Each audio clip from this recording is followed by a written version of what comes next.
Welcome to Abrar Electrical World YouTube channel. Substation Automation Standard 61850 ये introductory type की का lecture है और इसके ऊपर 6-7 वीडियो कम से कम बनानी पड़ेंगी कि किसी हद तक ये समझ में आ जाए। तो ये जो स्टैंडर्ड है 61850 ये कोई बहुत नई बात नहीं है और ये एक प्रोटोकॉल है। ऐसा नहीं था कि sub station standard sub station automation दुनिया में नहीं था या नहीं था, और ये जब 61850 जब तकरीबन 10-15-20 साल थे इंट्रोड्यूस हुआ तो उस वक़्त से ऑटोमेशन जो था वो शुरू हो गया। तो ये बात नहीं है, लोग फिर ये समझेंगे कि अब ऐसा हो गया, अब नहीं हो गया। ये किसी न किसी शक्ल में मौजूद था और ज़रूरत क्यों पेश आई इसकी, उसकी वजह यह है कि जो ऑटोमेशन करते थे, ऑटोमेशन पहली बात ये कि किस चीज़ का करते थे ग्रिड स्टेशन में, क्योंकि ये वो प्रोसेस नहीं है जो कि प्रोसेस रिफाइनरीज में होता है, जो कि प्रोसेस इंडस्ट्री जिसको कहते हैं। ये फिर क्या चीज़ है, ये जो है ऑटोमेशन, ये जो हमारी स्कीम्स हैं, इंटरलॉकिंग स्कीम्स हैं ग्रिड स्टेशन सब स्टेशन में, देखें कितनी कॉम्प्लिकेटेड होती है, सैकड़ों वायर इधर से उधर जा रहे हैं। उसके बाद ट्रिपिंग की सिलसिले में जो वायरिंग होती है, जो करंट ट्रांसफार्मर होते हैं और रिलेज होती हैं, उसके साथ वो जब सिग्नल भेजती हैं, फिर इसी तरह जो एक पावर प्लांट है उसमें कितने किस्म की डिवाइसेस लगी होती हैं सैकड़ों की तादाद में। और इसी तरह सब स्टेशन के अंदर अगर 10 बे हैं तो 10 ब्रेकर लगे हुए हैं और 40-50 आइसोलेटर लगे हुए हैं, सीटीज़ लगी हुई हैं 30-40-50। उसके अलावा ऑक्सिलरी इक्विपमेंट बहुत सा है। तो ये जो इनकी इंटरलॉकिंग स्कीम होती है वो डिपेंड करती है कि आपका बस बार कन्फिगरेशन कैसा है, रिंग है, मैश है, डुप्लीकेट बस है, सिंगल बस है, बस सेक्शन के साथ बस बार है, या डबल बस डबल ब्रेकर है, या 1.5 ब्रेकर स्कीम है, या ट्रिपल बस सिस्टम है, क्या चीज़ है। तो उस सब की जो है बहुत ही कॉम्प्लिकेटेड इंटरलॉकिंग डायग्राम्स होती हैं और ट्रिपिंग डायग्राम्स होती हैं, ख़ासतौर पर जब एडिशन अल्ट्रेशन करना पड़े तो ठीक ठाक काम और मसाइल होते हैं। अगर जिन लोगों ने काम किया है, जैसे मैंने काम किया है सारी सारी किस्म की चीज़ों पर, इवन हमें तो ट्रिपल बस बार पे भी काम करने का मौका मिला, क्योंकि सिर्फ ये पाकिस्तान में एक ही जगह थी, पाकिस्तान स्टील मिल में रशियन ग्रिड स्टेशन जो बना था, वहाँ पर 3 बस बारें थीं, वर्टिकली अरेंज थी। तो काम करना एक अजाब था, थर्ड बस बार पे जा कर के ऊपर, इतनी हाइट थी उसकी। वो बिल्डिंग शायद अब भी होगी, अगर कोई स्टील मिल में जाए और बिल्डिंग नज़र आए शायद होगी, मेरा ख्याल है उसको यूज़ करते हैं फॉर सम पर्पज़ अभी भी। तो ये सारी चीज़ें कोई और पाकिस्तान में उसके बाद ट्रिपल बस बार अरेंजमेंट नहीं बना, वेरी कॉम्प्लिकेटेड। उस पर हमने काम किया, बल्कि एनर्जाइज और कमीशनिंग शुरू से ही उसमें इन्वॉल्वमेंट था मेरा। तो ये सब की बुनियाद पे मैं ये चीज़ें करता हूँ कि आप लोगों को पता रहे कि ये कोई मैं किताब से देख देख के खाली नहीं करता, किताब की हेल्प तो लेनी है, किताब के बगैर तो नहीं होने वाला कुछ भी। और वो तो बहुत इम्पॉर्टेंट बात है किताब, लेकिन ये तजुर्बा उसमें अपना बताने का मकसद ही होता है कि आप लोग भी ये मत समझें और कभी गैर मुल्क में जाएं तो अपने को कमतर मत समझें कि ये तो शायद आपने पहली दफ़ा जीआईएस देख लिया, क्योंकि हमारे लोग बिहेव इस तरह करते हैं, ओ जीआईएस ये तो we have never seen, you have never seen Eiffel Tower, तो इसका मतलब तो ये नहीं है कि एफिल टावर नहीं बना हुआ था। तो इस तरह के जुमले भी इस्तेमाल ना करे जाएं। हमारे यहाँ सब चीज़ें थीं, अगर आँख नाक कान खुलें खोल के देखें तो वो आपको पता लग जाएगा कि पाकिस्तान में जीआईएस जो था 1974 में आ चुका था, और पहला स्कैडा सिस्टम भी कराची इलेक्ट्रिक में यानी मेरे भी पास करने से पहले 1966-67 में फर्स्ट स्कैडा के इलेक्ट्रिक में आया था। अब बताएं, अब मैं ये कैसी बातें आपको बता रहा हूँ, इसलिए बता रहा हूँ कि हमें कोई इन्फीरियरिटी कम्प्लेक्स ना हो कि हमारे यहाँ कुछ भी नहीं था पाकिस्तान में। तो आगे चलते हैं, ये इंट्रोडक्टरी है, तो इंट्रोडक्टरी में थोड़ी मैं इधर उधर की फालतू बात, मौका लग रहा है तो मैं कर रहा हूँ। अब इसके अंदर ये जो क्या था 61850, क्या था कि ये मुश्किलात आती हैं कि हर वेंडर ने अपना अपना प्रोटोकॉल बना लिया था, यानी अपना अपना एक system of connections and communication. और ये जो इसकी जो आप टर्म अगर समझ रहे हो, ये कंप्यूटर ओरिएंटेड चीज़ें और ऑब्जेक्ट ओरिएंटेड चीज़ें और नोड सिस्टम, नोड्स, और फिर उसके बाद सारा कुछ उसका जो भी अरेंजमेंट था। हर ने अपना अपना एक कम्युनिकेशन प्रोटोकॉल बना लिया।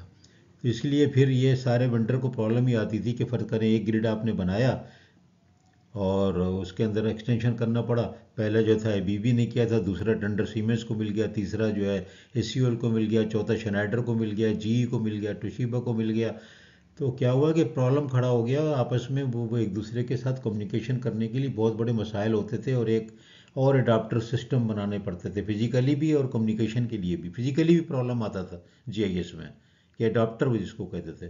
तो ये मसले मसाइल के लिए सारे लोग फिर सर जोड़ के बैठे और आईसी की निगरानी में ये सारी कंपनीज, ये मैंने यहाँ लिखा है, ये ग्रुप ऑफ कंपनीज मैन्युफैक्चरर, ये सारे यहाँ पर मशहूर बैठे और उन्होंने फिर एक common system of protocol, common system of communication बनाया। तो देखिए कोई नई चीज़ नहीं थी, जैसे कि आपको ये अभी फिर बताया जाएगा, कोई आपको पढ़ाएगा कि अब 61850 हो गया। भाई ये 30 साल तो हो गए और ज़्यादा हो गया इस सारे सिस्टम को। सबसे पहला बे कंट्रोलर और इस तरह का सिस्टम जो कि इस नाम से तो नहीं था, लेकिन ये सिस्टम था और कॉन्फ़िगरेशन था, वो एबीबी ने कराची इलेक्ट्रिक में अब से 30 साल पहले 6-7 ग्रिड स्टेशन पे लगाया, जो विद एचएमआई था। विद एचएमआई था, बिफोर स्काडा की बात हो रही है, ये विद एचएमआई था। तो वो सारे बे कंट्रोलर के साथ। तो इसलिए मैं ये सच इसलिए बताता हूँ कि सब आप लोगों को हिस्ट्री भी थोड़ी पता रहे। अब देखें कि इसके एडवांटेज क्या है। मैंने उर्दू में तो बता ही दिया सारा कुछ तफसील से, अंग्रेज़ी में यहाँ पे लिखा हुआ है। तो ये आप देखें कि ये इंटर पोर्टेबिलिटी, इंटर ऑपरेटिबिलिटी, अब इंटर ऑपरेटिबिलिटी भी है, इंटर पोर्टेबिलिटी है, ये सब टर्म एक ही बात है। मतलब ये कि एक का डेटा दूसरे में जा सके, दूसरा एक दूसरे से डेटा एक्सचेंज हो सके। और इसके अंदर फिर आईडी, इंटेलिजेंट इलेक्ट्रॉनिक डिवाइसेस का कंसेप्ट आ गया कि डेटा जो था वो आईडी में चला गया उस इक्विपमेंट से जो आप सारा लगाते, ब्रेकर, सर्किट ब्रेकर, सीटी, पीटी, आइसोलेटर, डिस्कनेक्टर, ये सारा डेटा जो था स्टेटस, इसका डेटा से मतलब उसका स्टेटस, उसके कमांड्स, यानी इसके अंदर टेली प्रोटेक्शन भी आ गई, इसके अंदर टेली कंट्रोल भी आ गया, इसके अंदर एक दूसरे से कम्युनिकेशन भी आ गया। तो ये एक तरह का बहुत बड़ा अच्छा एक बेसिस बन गया इंटरपोर्टेबिलिटी का, कि आपके पास अगर मुख्तलिफ तरह का इक्विपमेंट है, हर बे अलग अलग भी है, तो भी प्रॉब्लम नहीं हो रहा इंटीग्रेट करने का, कन्फिगर करने का, एक दूसरे से डेटा एक्सचेंज करने का। क्योंकि एक दूसरे से डेटा तो लेना है, क्योंकि एक अगर आप एक बे है, दूसरी बे साथ में लगी है, तो उनको इंटरेक्ट तो करना है ट्रिपिंग के हवाले से। बस बार प्रोटेक्शन है, सबको एक दूसरे के साथ करना है, यानी एक ही रिले से बस बार प्रोटेक्शन की जो लगी है, सारे के सारे ब्रेकर ट्रिप कराने हैं। तो ये हो गया ना फिर इंटर ऑपरेटिबिलिटी, एक दूसरे से कम्युनिकेशन। तो ये सारे आसान अल्फाज में समझा रहा हूँ कि ये जो है उसके लिए हज़ारों तार इधर से उधर जाते थे, वो कम हो गए। मैं आपको भी एक दिखाऊंगा पिक्चर, जो मैंने एक कंपनी, बेगर कंपनी से ली वहाँ से, और उनका मैंने इस पर यूज़ कर लिया। तो मैंने मेंशन भी कर दिया। असल में मैं ड्राइंगें ज़्यादातर खुद बनाता हूँ, मुश्किल ड्राइंगें वाइट बोर्ड पे बना के काम करता हूँ। और मैंने फिर जब सर्च किया, मैंने कहा यार ये लोग कैसे बना रहे हैं इतनी अच्छी अच्छी ड्राइंगें। जब सर्च किया तो पता चला वो ओपन सोर्स की कंपनी की ड्राइंग्स हैं। कंपनी की ड्राइंग जो है आप यूज़ कर सकते हैं, क्योंकि उनको आप मेंशन भी कर दें और उनको फ़ायदा है क्योंकि आप उनका चीज़ें इस्तेमाल कर रहे हैं। तो मेरी हैरानगी दूर हो गई, मुझे अब आसानी हो गई कि मैं खुद भी ड्राइंग जो है बहुत सी मैंने सोचा है कि मैं ले लूँगा। अभी तक आप देख रहे हैं कि जहाँ कोई मुश्किल चीज़ होती है मैं खुद ड्राइंग बनाता हूँ, ताकि मैं किसी कॉपीराइट के सिलसिले में ना फंसूँ।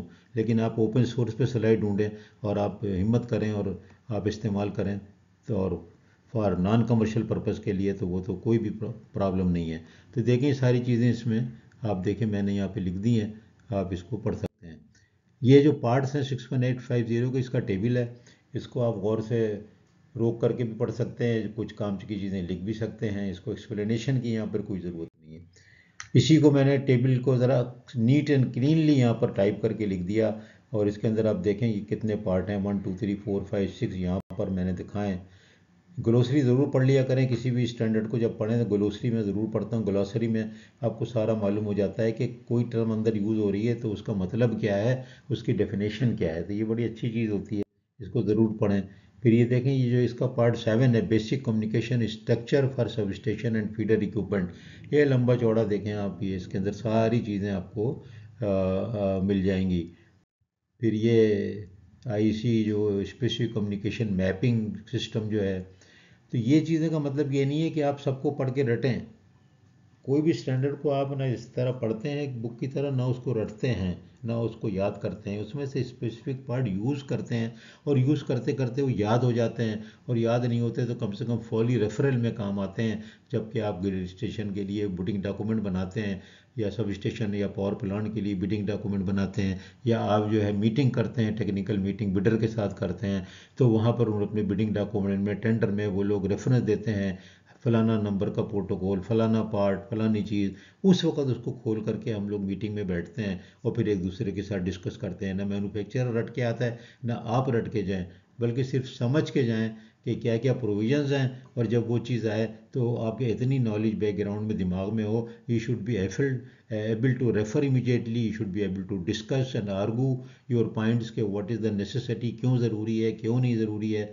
तो ये इसलिए ये प्रोटोकॉल में मैं बताता हूँ कि ये ना बच्चे समझें कि यार अब इसका मैं करूँ क्या, इसका कुछ भी ना करें, इसको आप बस दिमाग में बिठा लें। ये एक एडवांस किस्म की चीज़ है, ये जो है डिफरेंस वेंडर के इक्विपमेंट को एक दूसरे के साथ बातचीत करने, डेटा एक्सचेंज करने का एक प्रोटोकॉल है, और ये उस वक्त इस्तेमाल होगा जबकि आप ये चीज़ बिडिंग डॉक्यूमेंट बनाएंगे या आप टेक्निकल मीटिंग करेंगे, बिड एवेल्यूएशन करेंगे, उसको खोल करके अपने सामने रखें और फिर उसकी मदद से, हेल्प से आप चीज़ों को हल करें।